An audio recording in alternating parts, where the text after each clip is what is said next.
Looking back, it all seems so clear, feeling like I'm in a war with my mind and my body. Why do I have such bad acne? I spent thousands on the newest and greatest products. Why don't I have my period? I took 4 tests and they all came back negative. Why am I gaining weight? I've been working out 5 times a week and I only eat 1,000 to 1,200 calories a day.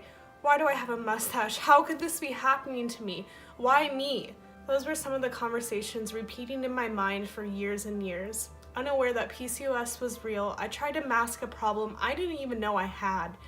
Going on Accutane to fix my acne, trying each and every birth control that was available, going on fad diets, buying a waxing kit for my face and buying the most expensive shaving cream I could possibly find without breaking out. The side effects of PCOS were something I had just had to live with.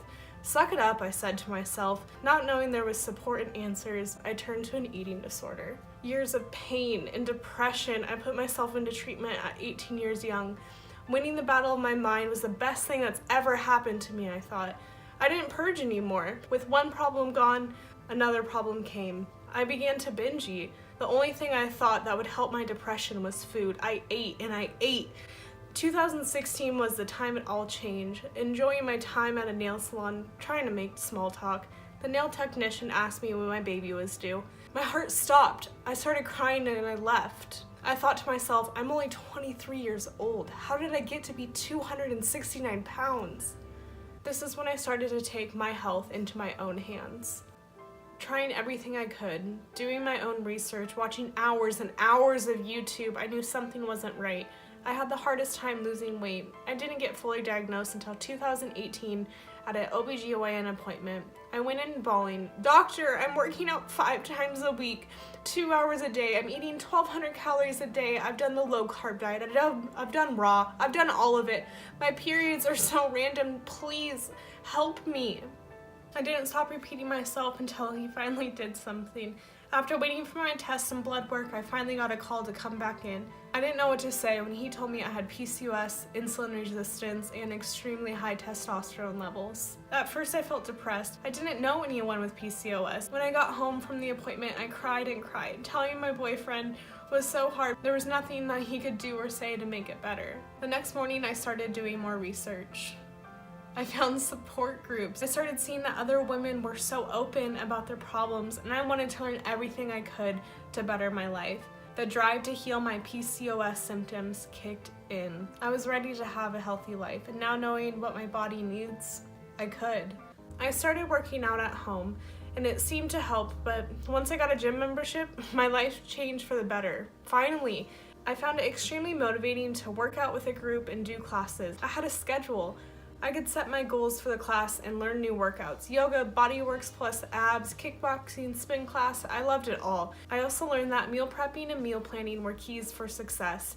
I watched free online nutrition classes. I learned what macros my body needed, and it helped me so much. I loved my morning green smoothies, my healthy crock-pot meals, kale chips, and quinoa. I took pride in giving my body healthy food, and it was working. Even though I've already lost a lot of weight prior to being diagnosed with PCOS, I wasn't giving my body all that it needed. I was killing myself at the gym, obsessed with trying to lose weight. I wasn't happy. Once finding out I had PCOS, I took a different approach. I began to go on long walks, bike rides, and only doing weights just a few times a week, and my body was so much happier. Once making these changes, I noticed my body starting to improve. I wasn't hungry all the time. I didn't have to shave my face as much. I finally felt like my body was normal, but not all of my problems went away. It didn't hit me that I was gonna have to live without gluten, dairy, or soy for the rest of my life until writing my new PCOS-friendly meal plan for the week. Living without cheese is still one of the hardest things. I would rather eat cheese than have my phone, and my job depends on my phone. It may sound silly, but going out to restaurants is still such a struggle for me.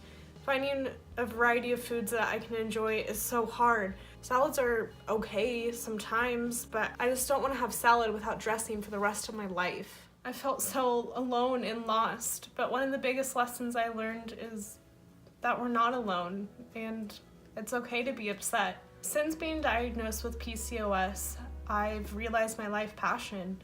I want to help others and be 100% open and honest about my struggles and my successes. I learned that I'm a fighter, and so are you. For anyone that is listening to this, you are strong, you are beautiful, and your problems matter. Your health matters. If you're ever lacking motivation, that's okay. To me, that means that your goal isn't clear enough. Get a pen and paper and start writing down where you want to be, what you want to do in 6 months, 6 weeks, 6 days, 6 hours. The clearer you are with your goals, the more motivated that you'll be. The last thing that really keeps me motivated is my Instagram and the small amount of sisters I found. It keeps me accountable, and I would love to connect with you on my Instagram. And that way we can help each other. Always remember, you can do anything you set your mind to. Hi, I'm It's Fit Maddie Wilson. Thank you so much for watching my story of PCOS. I actually wrote this for a PCOS website. I will leave the link down below. It's going to be published tomorrow, so if you're watching this on the first day, it won't be live, but I'll make sure to add that link right when it's published. Thank you so much for watching, and if you are new here, please subscribe. I'd love to have you here. I'd love to have you over my Instagram. It's Fit Maddie Wilson, and I will see you in the next video. Bye.